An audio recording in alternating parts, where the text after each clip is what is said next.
오늘 본문의 말씀으로 거짓 선지자를 주의하라 라는 제목으로 말씀의 은혜와 또 기도의 제목을 삼기를 원합니다.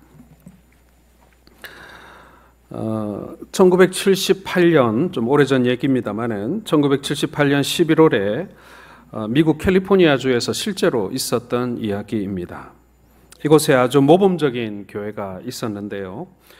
경제적인 혜택을 받지 못하는 아이들을 위해서 수영장을 제공하는데 물 온도가 이렇게 조절이 되는 그런 수영장을 짓기도 하고, 또 도시 빈민 아이들이 탈 수 있도록 말을 제공하기도 하고, 또 우수한 학생들에게 장학금을 주었고, 또 노인들에게 숙소를 제공하기도 했습니다. 이 교회는 심지어 동물보호소와 의료시설, 그리고 진료시설, 그리고 약물 중독 재활 프로그램도 운영하는 정말 많은 사역을 하고 있었습니다. 그래서 보건부 장관으로부터 이 교회의 목사가 그 공헌을 인정받아서 그 훈장을 받기도 했습니다. 이 목사에 대한 기사가 신문에도 실렸는데 내용은 이랬습니다. 그는 희망을 주는 법을 알았습니다. 그는 공고한 사람들에게 헌신되어 있습니다. 그는 죄수들과 청소년 범죄자들을 상담했습니다. 그는 취업센터를 시작했습니다. 그는 휴식의 집과 정신지체아들을 위한 집도 열었습니다. 그는 병원도 세웠습니다. 그는 직업훈련센터도 조직했습니다. 그는 무료 법률 상담도 했습니다. 그는 마을 해관도 설립했습니다. 그는 하나님에 관하여 설교했습니다. 심지어 귀신을 내쫓고 기적을 행하며 병을 치유하기도 했습니다. 온갖 좋은 말로 이 교회 목사를 칭송하는 그런 신문 기사가 실리기도 했던 것입니다. 자, 그러던 어느 날 아침 끔찍한 일이 벌어지고 말았습니다. 1978년 11월 18일 날 사건이 일어나게 되는데, 이 교회의 목사인 짐 존슨 목사가 성도들에게 이런 내용을 설교하게 됩니다. 죽음은 아름다운 것입니다. 죽는다고 해서 세상의 모든 것과 영영 헤어지는 것이 아닙니다. 우리는 죽음을 통해서 더욱 아름다운 만남을 갖게 될 것입니다. 그런데 한 가지 중요한 사실은 죽음을 경험해보지 않고서는 이 놀라운 비밀을 알 수 없다는 것입니다. 자, 이 설교가 끝나자 신도들은 저마다 자기도 죽기를 원한다라고 죽기를 자청하기 시작했습니다. 그리고 곧 이 죽음의 의식이 치러지게 되는데요. 먼저 80여 명의 어린이들에게 독극물이 첨가된 음료수를 먹게 하였습니다. 그리고 어른들에게도 주어지게 되는데, 대부분의 교인들은 저항 없이 그 독극물이 든 음료수를 마시게 되고, 또 저항하는 자들은 강제로 그것을 마시게 했습니다. 잠시 후에 이 교회 안에는 고통을 호소하는 비명으로 가득 찼고, 얼마 가지 않아서 그 사람들은 모두 죽고 말았습니다. 이제 마지막으로 이 끔찍한 광경을 지켜보던 이 존스 목사는 자기 머리에 총을 대고 방아쇠를 당기게 됩니다.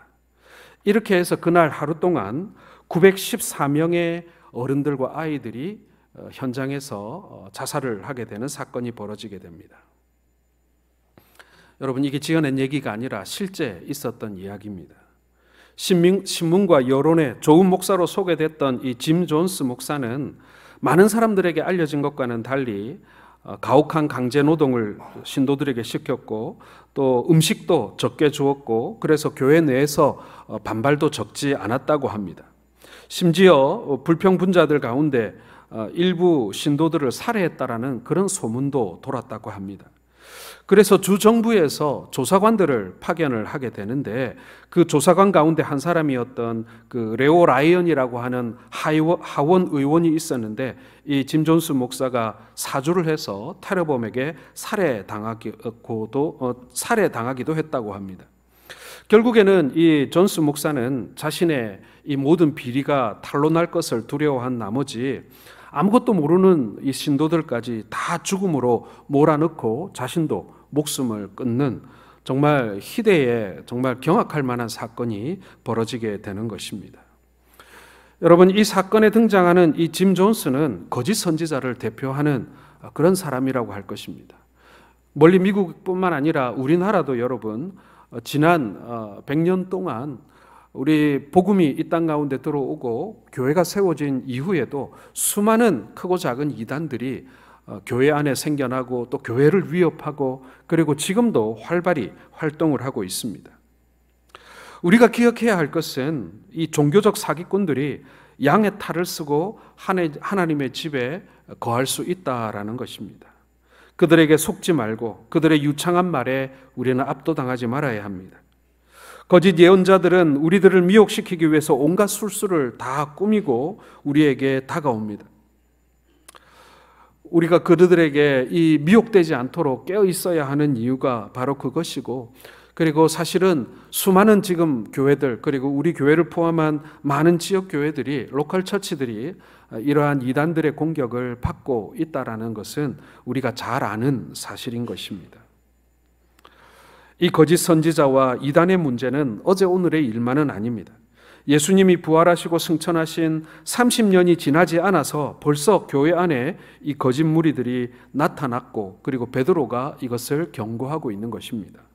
여러분, 예수님 승천 후 30년이면요, 이 예수님을 만났고 또 제자들에게 배웠고 예수님께 직접 만났고 오병이어의 현장에서 떡과 고기를 먹었던 증인들이 여전히 교회 안에 살아있는 시대입니다.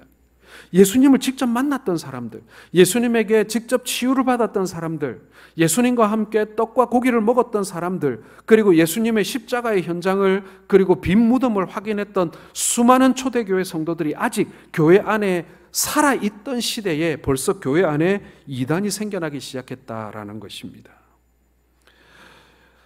여러분, 얼마나 기가 막힌 일입니까? 그리고 베드로 사도가 벌써 교회 안에 생겨나고 있는 이러한 이단들을 경고하고 있는 것입니다. 아마도 예수님이 우리 안에 계셔서도 아마도 이단이 일어나지 않았을까라는 생각을 하게 됩니다. 아니, 분명히 일어났을 겁니다. 예수님, 당신의 가르침은 틀렸어요 라고 말하는 사람들이 등장했을 것입니다. 여러분, 오늘 베드로 사도가 우리에게 무엇을 경고했는지 살펴보고 우리의 영적 경각심을 새롭게 하는 그런 시간이 되기를 소원합니다.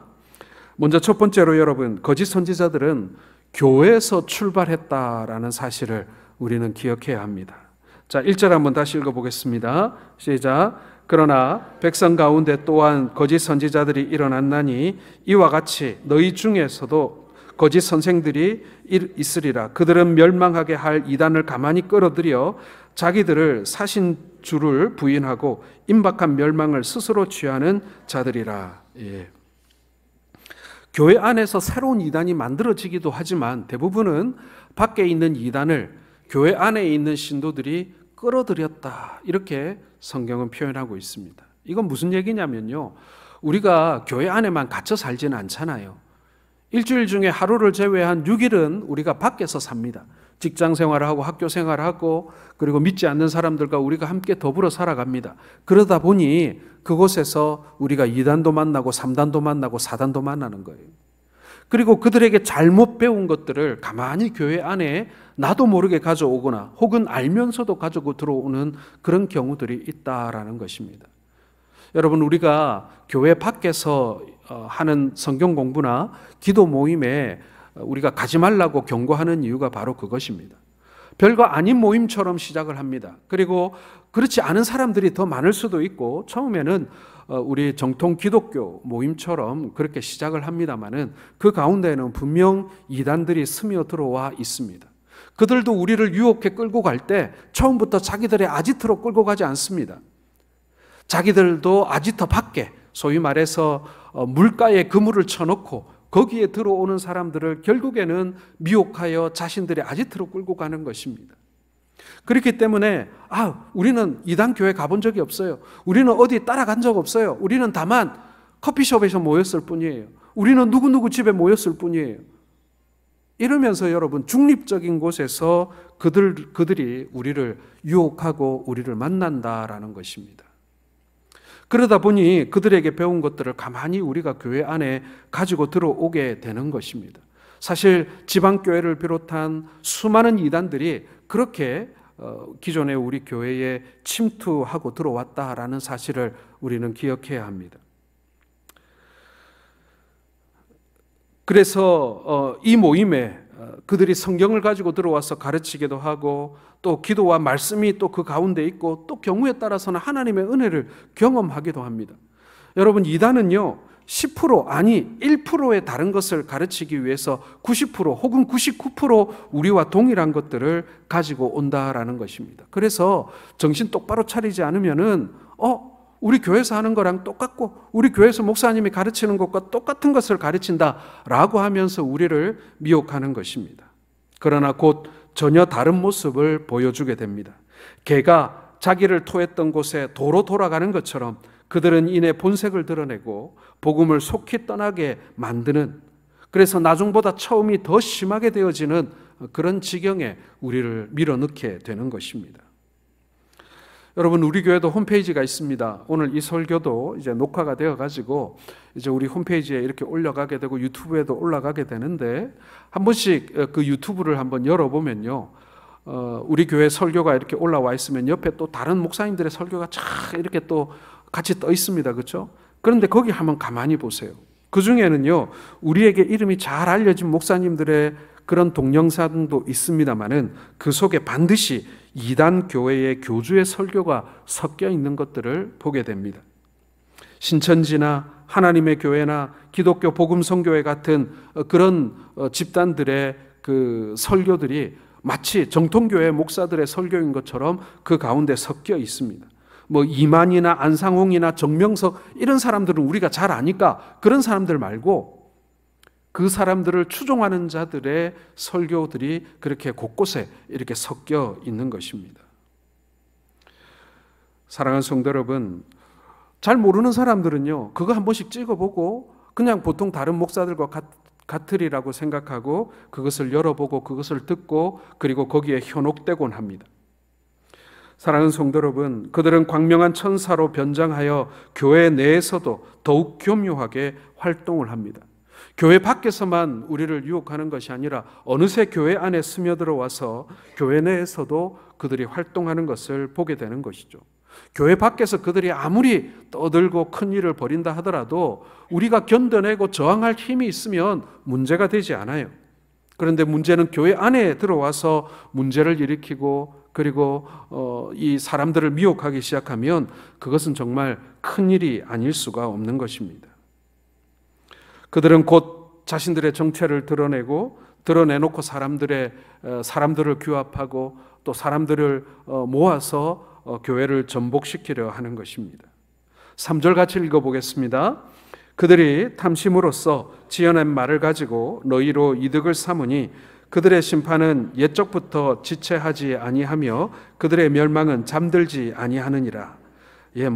말이 좀 어렵습니다만 쉽게 말씀드려서 계속 그들은 교회 안에서 지치지 아니하고 우리 안에 공격해 들어온다라는 것입니다.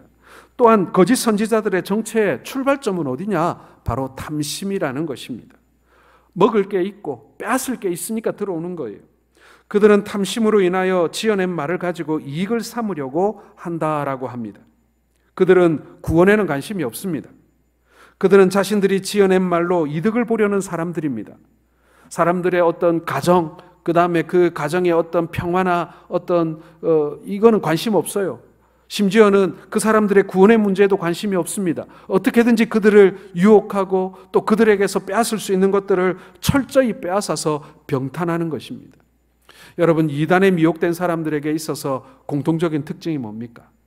패가 망신한다고 하죠. 가족들과의 관계가 다 깨어지고 결국에는 가진 재산도 다 탕진하게 되는 경우를 우리가 보게 됩니다. 거기가 결론이에요. 거기가 종착점이죠. 그렇다면 그들의 목적은 뭐라는 말입니까? 우리의 가정, 우리의 구원에는 관심 없어요. 우리가 가진 것을 빼앗는 데에만 관심이 있는 것입니다. 그것이 그들의 탐심입니다. 종교를 이용한 사기극을 벌리는 자들입니다. 그들의 탐심은 호색으로 이어지기 마련입니다. 그러다 보니 차라리 하나님을 아예 모르는 불신자들로 남아있는 것이 그들은 훨씬 좋을 뻔했습니다. 불신자로 남아있었다면 적어도 성령의 일을 회방하거나 하나님을 대적하고 말씀을 거짓 증거하여 성도들을 올무로 끌어들이는 죄는 면할 수 있지 않았겠습니까? 사랑하는 성도 여러분, 이 모든 위험과 그리고 유혹과 그리고 그 패단을 우리 모두가 다 알고 있습니다. 그리고 그들이 교회 안에서도 준동하고 또 우리에게 가만히 다가온다는 건 우리가 잘 알고 있습니다. 자, 그렇다면 우리가 어떻게 해야만 할까요? 교회 안에서 출발한 그들, 교회 안에서도 활동하는 그들을 우리는 어떻게 해야만 하겠습니까? 여러분, 이것이 우리의 힘만으로는 되지 않습니다. 왜냐하면 거짓 선지자와 거짓 선생들 그리고 이단의 배후에는 어느 정도 제한되어 있는 권세를 가진 악한 마귀들이 있기 때문에 그렇습니다. 따라서 여러분, 우리는 성령의 능력을 힘입지 않고서는 이들과의 싸움에서 이기기가 쉽지 않다라는 것입니다. 뭔가 조치를 취하고 법을 만들고 기구를 만들어야 그들을 물리칠 수 있지 않을까라고 생각되지만 실은 여러분, 이것이 영적인 싸움입니다. 그래서 우리가 성령 충만하지 않으면 우리가 질 수밖에 없고, 우리가 성령의 인도를 받을 때 우리가 비로소 이길 수 있다라는 것입니다. 성령이 우리와 함께 하심을 기억하면서 성령의 베푸시는 은혜 아래 성령의 능력으로 충만하게 될 때에 우리는 이 마귀 사탄의 계략에서 당당히 맞서 싸워 이길 수가 있는 것입니다. 여러분, 말씀에 거하고 기도하는 사람들, 아니 이단이 지금 들어왔는데 말씀 읽고 기도한다고 그들을 몰아내고 쫓아낼 수 있는가? 바보 같아 보입니다. 하지만 여러분, 그들이 약해 보이고 어리석어 보이지만 결국 영적으로 깨어있는 자들이 결국에는 이기는 줄 믿으시길 바랍니다. 여러분, 왜 한국 교회가 이단 때문에 난린 줄 아세요? 과거에도 여러분, 이단들은 엄청나게 왕성하게 활동했고 교회를 위협해 왔습니다. 그러나 우리가 믿음 안에 거하고 교회가 건강하면요, 아무리 이단들이 득세해도 우리는 끄떡없습니다. 하지만 우리 자신이 약해지면 얘기가 달라지는 거예요. 우리 자신이 약해지면 우리가 이단들이 두려워지기 시작하는 것입니다. 우리가 믿는 이 믿음에 우리가 깨어있지 않으면 우리 스스로가 약해지는 걸 느끼는 거예요. 예전처럼 말씀을 열심히 읽지 않습니다. 예전처럼 열심히 기도하지 않습니다. 그러다 보면요, 우리 스스로가 약해지는 거예요. 우리 스스로가 면역력이 떨어지다 보니 조금만 이단들이 들쑤셔도 우리가 금방 넘어지고 그리고 우리가 그 어려움을 당하게 된다라는 것입니다. 그래서 사실 이단에 대하여 연구도 많이 해야 되고요. 그리고 이단들을 또 경계하는 것을 우리가 게을리하지 말아야 되겠습니다만은 그것보다 더 중요한 것은 우리가 성령 충만하고 영적으로 깨어있고 기도와 말씀에 깊이 창념하는 것입니다. 그 신앙의 기본기를 잘 다져야만 우리가 이겨낼 수 있는 것이죠. 여러분, 우리가 뭐 감기든 코로나든 다른 질병이에요. 뭐 대비하는 예방접종을 맞고 그리고 또 뭐 치료약을 개발하고 또 사람들 모인데 안 가고 뭐 그것보다 여러분 더 중요한 게 뭡니까? 내 몸에 저항력을 강하게 만들어주는 거예요. 내 몸의 저항력이 강하면 환자 사이에 들어가도 병을 이겨낼 수 있는 것이고, 내 몸의 저항력이 약하면요, 아무리 요리조리 도망 다녀도 결국에는 그 병에게 발목을 잡히는 것입니다. 교회도 똑같습니다, 여러분. 신앙의 기본기가 탄탄한 교회, 영적으로 깨어있는 교회, 성도들이 끊임없이 말씀과 기도에 창념하는 교회는 아무리 이단들이 준동해도 싸워 이겨낼 수 있는 반면 등치가 크면 뭐 하겠습니까? 신앙의 기본기가 없으면 정말 큰 타격을 입고 또 스스로 무너지는 것들을 보게 되는 것이죠. 그거 여러분 그렇게 멀리 있는 얘기 아닙니다. 사실 우리 주변에 흔히 있는 얘기입니다. 우리 교단 안에도 이웃 교회들도 사실은 그런 이단들의 피해를 입는 교회들을 우리는 많이 볼 수 있지 않습니까? 여러분, 우리가 신앙의 기본기를 단단히 해야 될 이유가 바로 거기에 있는 것입니다. 자, 그렇다면 이 거짓 선지자들은 어떻게 될 것인가? 두 번째는 거짓 선지자들은 결국 심판을 받게 될 것을 말씀하고 있습니다. 4절 같이 읽겠습니다. 하나님이 범죄한 천사들을 용서하지 아니하시고 지옥에 던져 어두운 구덩이에 두어 심판 때까지 지키게 하셨으며. 자, 베드로는 심판이 예로부터 천사들, 옛 세상과 소돔과 고무라를 예를 들고 있습니다. 자, 하나님은 거짓 선지자들을 심판하시면서 옛 세상도 심판하셨습니다. 여기서 말하는 옛 세상은요, 노아가 살던 시대를 말하고 있습니다.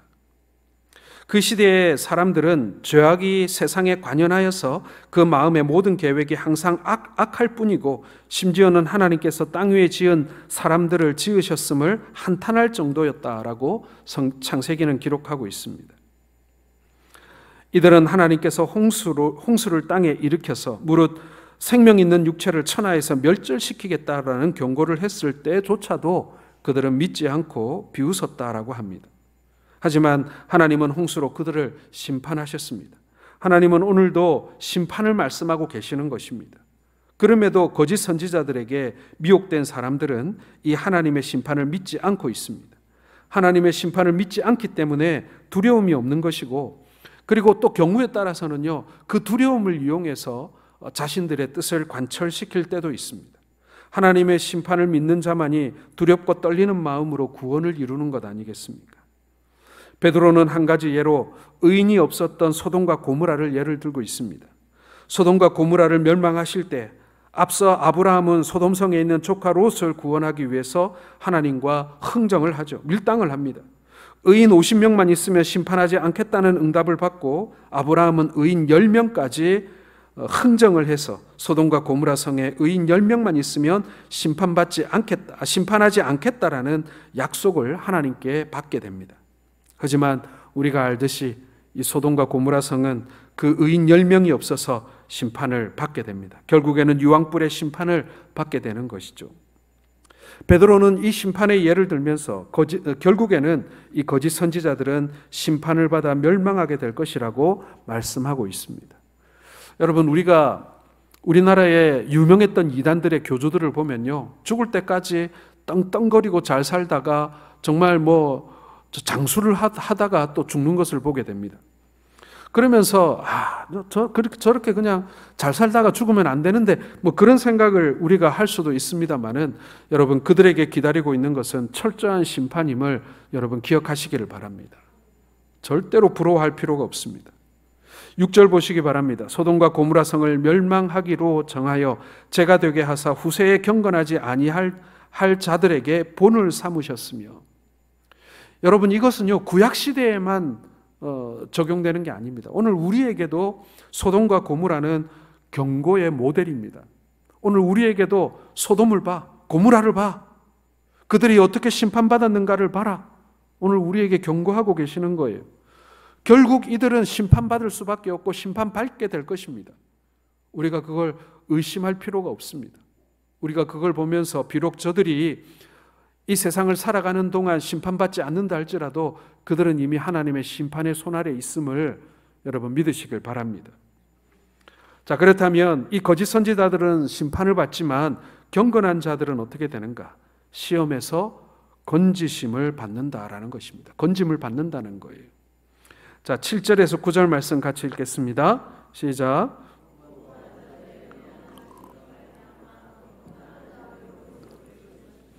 이는 이 의인이 그들 중에 거하여 날마다 저 불법한 행실을 보고 들으므로 그 의로운 심령이 상함이라. 주께서 경건한 자는 시험에서 건지실 줄 아시고 불의한 자는 형벌 아래에 두어 심판날까지 지키시며. 자, 하나님께서는 경건하지 아니한 자들을 심판하실 때에 의인들에게는 구원을 베풀어 주신다라고 약속하십니다. 롯은 많은 사람들이 죄에 빠져 사는 때에도 오로지 바르게 행한 사람이었다라고 말합니다. 물론 롯이 의인이라고 해서 전혀 죄가 없었다고는 말할 수가 없습니다. 그러나 이 롯은 불의한 세상에 살면서도 그들과 동화되지 않았습니다. 하나님을 바라보고 묵묵히 살아나갔던 것이죠. 여러분, 우리도 죄를 전혀 짓지 않고는 살 수 없습니다. 다만 세상과 같이 습관적으로 알면서도 죄를 지어서는 안 되는 것이죠. 부지중이라도 혹시 육체의 연약함으로 죄를 짓는 경우라도 회개함으로 죄사함의 은혜를 우리는 입어야 하는 것이죠. 여러분, 여기 등장하는 롯은 저는 이렇게 해석하고 싶어요. 수동적으로 살았던 신앙인, 이런 생각이 듭니다. 우리가 롯을 보면서 나는 롯과 같은 신앙인이 돼야지, 이렇게 생각하시는 분들은 안 계실 것입니다. 어떻게 보면은 롯은 갈등이 많은, 욕심이 많은, 어떻게 보면 조금 세속화된 신앙인이 아닐까. 아브라함과 너무 대조가 돼서 막 그렇게 보이긴 하나, 사실은 오늘날 우리가 아브라함에게 가깝기보다는 우리 모두가 조금 세상에 물들어 있는 롯과 같은, 우리가 롯에 좀 더 가깝지 않은가 그런 생각을 하게 됩니다. 그래서 여러분, 롯은요 우리 현대 신앙인들에게 되게 닮은 그런 구석이 있는 사람입니다. 이 롯이 세상에 동화되지 않고 살 수 있었던 것은요, 소돔에서 사는 동안 그가 목격한 악으로 인해서 날마다 마음속으로 괴로워했다라는 것입니다. 그는 매일 불법한 행실을 보고 들음으로 그 의로운 심령이 상했다라고 성경은 기록합니다. 사실 여러분, 우리가 악을 보고 이 소돔과 고모라 성이 이 의인 10명이 없는 성이라는 것을 알게 되었을 때 어떻게 해야 됩니까? 우리 신앙이들은 빨리 이사 가야죠. 다른 동네 아파트 알아보고 빨리 이사 가야 됩니다. 그런데 롯은 얼른 떠나야 했음에도 불구하고 가족들을 강권하여 이끌어낼 용기가 없었고, 또 그 소돔과 고모라 성이 주는 어떤 문명과 부유함을 어느 정도 거기에 동화되어 있었던 거예요. 그걸 칼로 끊어내듯이 딱 끊어내고 그 삼촌 아브라함과 같이 신앙의 길을 그렇게 걸을 만한 그런 신앙의 결단력이 없었던 아주 수동적이고 나약한 그런 신앙인의 모습. 그러나 이게 뭐가 잘못되었고 이게 뭐가 악하고 의로운지 정도는 알아서 그 소돔과 고모라 성에서 배불리 먹고 삶에도 불구하고 여전히 그 악을 보면서 마음의 양심의 가책과 그리고 아픔을 경험했던 사람이다, 이렇게 말하고 있는 것입니다. 여러분, 우리가 이 세상을 살면서 세상을 부러워해서는 안 됩니다. 오히려 세상에 관영한 악을 보면서 우리의 마음속이 아파야 됩니다. 괴로워야 합니다. 매일 불법한 행실을 보고 세상을 보면서 심령이 상해야 됩니다. 그것이 경건한 자의 삶의 모습이라는 거예요. 야, 세상 참 살만하다, 그런 생각이 아니라 이 세상 큰일 났다. 매일매일 벌어지는 일들을 보면서 마음 아파하고 가슴을 치는, 여러분, 그것이 신앙인의 모습인 거예요. 우리들의 본바탕을 생각해 보면 사실 우리도 의로울 수 없는 사람들이었습니다. 하지만 하나님께서 우리를 부르시고 우리에게 성령님을 보내어 주신 것 아닙니까? 우리 로마서 10장 9절과 10절을 같이 읽겠습니다. 내가 만일 내 입으로 예수를 주로 시인하며 또 하나님께서 그를 죽은 자 가운데서 살리신 것을 내 마음으로 믿으면 구원을 받으리라. 사람이 마음으로 믿어 의에 이르고 입으로 시인하여 구원에 이르느니라. 여러분, 이 말씀대로요, 예수님을 나의 주님이라고 우리가 입으로 시인하고 마음으로 믿어서 구원을 받은 하나님의 백성 아니겠습니까? 우리가 뭔가 구원받을 만한 의인이기 때문이 아니라는 거예요. 우리는 하나님의 자녀고 거룩한 백성, 우리를 성도라고 불러주십니다. 우리의 속사람이나 우리의 행실 어느 하나도 우리가 성도라고 부름받기에는 너무나 부족한 모습으로 살아가고 있는 우리들입니다.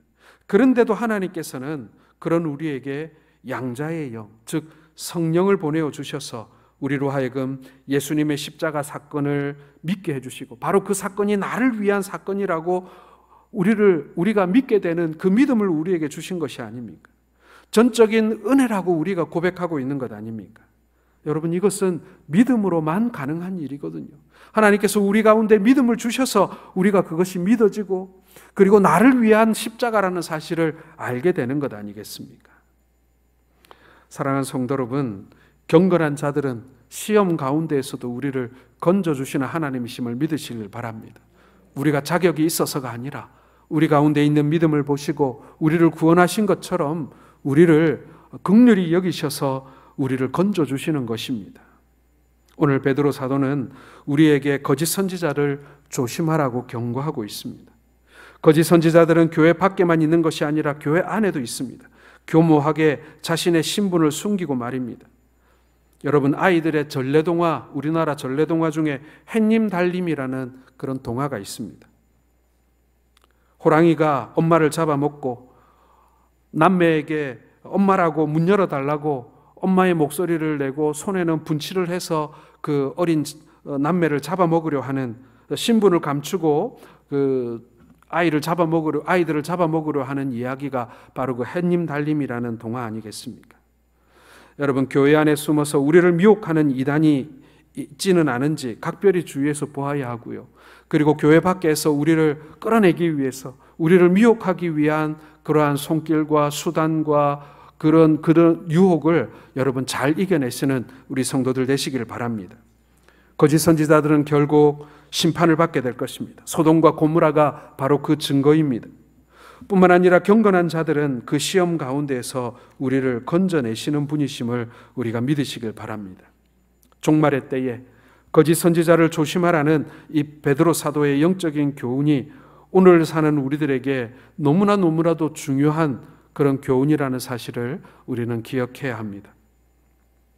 날마다 깨어서 하나님의 말씀을 읽고 그리고 기도하는 일에 창념하고, 그래서 영적인 경각심을 잃지 않는 우리 모든 성도들 되시기를 주님의 이름으로 축원합니다.